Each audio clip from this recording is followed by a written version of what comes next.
बिस्मिल्लाहिर्रहमानिर्रहीम। अस्सलामुअलैकुम वरहमतुल्लाह। खसूसी दरख्वास्त दुआ बराए तारिकीन वतन पाकिस्तानी रिफ्यूजीज मलाइशिया। 6000 से ज़ायद पाकिस्तानी मुहाजिरीन गुज़श्ता 5 से 10 सालों से मलाइशिया में मुकीम हैं, जो इंतहाई मुश्किल हालात का शिकार हैं। UNHCR की तरफ से पाकिस्तानी कम्युनिटी के अफराद की रीसेटलमेंट को हर साल नज़रअंदाज कर दिया जाता है। 2012 से सालाना रीसेटलमेंट कोटा से पाकिस्तानी मुहाजिरीन को महरूम रखा जा रहा है और हक तलफी की जा रही है। गुज़श्ता महीनों में बहुत तकलीफदेह वाक़यात सामने आए।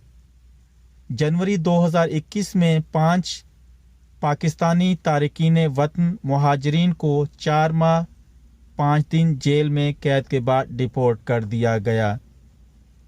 इन 5 अफराद को होटल में काम के दौरान गिरफ्तार किया गया और 4 माह तक जेल में शदीद तशद्दुद का निशाना बनाया गया। तशद्दुद के बाद कागज़ पर दस्तखत करवाए कि हम वापस पाकिस्तान जाना चाहते हैं। मलाइशिया में काम की लीगल इजाज़त नहीं है। पकड़े जाने की सूरत में जेल में भेज दिया जाता है और तशद्दुद भी किया जाता है और फिर ज़बरदस्ती डिपोर्ट कर दिया जाता है। बहुत से पाकिस्तानी तारिकीन वतन मुहाजिरीन इस जुल्म का शिकार हो चुके हैं। चंद माह कबल एक पाकिस्तानी तारिकीन वतन असाइलम सीकर ने हालात से तंग आकर खुदकुशी कर ली। माह फरवरी में एक और पाकिस्तानी तारिकीन वतन रफ़ीउल्लाह साहिब की पुलिस हिरासत में तशद्दुद से वफ़ात हुई। पोस्टमार्टम रिपोर्ट के मुताबिक हार्ट अटैक, बाजुओं की हड्डी टूटी हुई और जिस्म पर तशद्दुद के निशानात थे। दिन ब दिन रिफ्यूजीज़ की मुश्किलात और परेशानियों में इजाफा हो रहा है, जो इंतहाई तकलीफदेह सूरत हाल है। मलाइशिया के रिफ्यूजीज़ के अहम मसाइल ये हैं। नंबर 1, पाकिस्तानी कम्युनिटी के अफराद की लंबे अरसे से रीसेटलमेंट का ना होना, जिसकी वजह से लोग डिप्रेशन का शिकार हैं। 2012 से ताहाल सालाना रीसेटलमेंट कोटा से महरूम हैं, जबकि दूसरी तमाम कम्युनिटीज़ के अफराद हर साल हज़ारों की तादाद में रीसेटल होकर अगले मुल्क जाते हैं।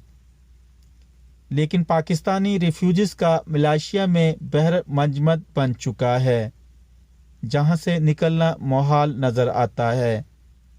अल्लाह ताला बेहतर जानता है कि इस तशवीशनाक सूरत हाल के क्या अवामिल और महरकात हैं। नंबर 2, काम की लीगल इजाज़त ना होना। पकड़े जाने की सूरत में जेल में सज़ा काटनी पड़ती है और डिपोर्ट कर दिया जाता है। नंबर 3, सेकेंडरी स्कूल की तालीम यहाँ इंतहाई महंगी है, जिसकी वजह से हायर सेकेंडरी स्कूल क्लासेस के सैकड़ों बच्चे गुज़श्ता 5 सालों से तालीम छोड़ चुके हैं। चंद सौ की तादाद है जो ऑनलाइन तालीम हासिल कर रहे हैं।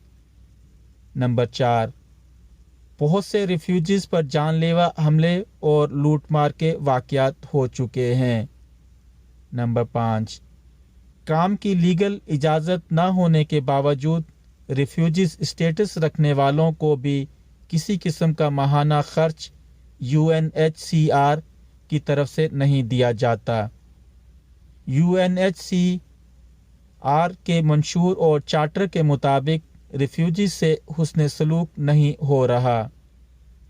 एक लंबा अरसे 3 से 5 साल के बाद रिफ्यूजी स्टेटस मिलता है।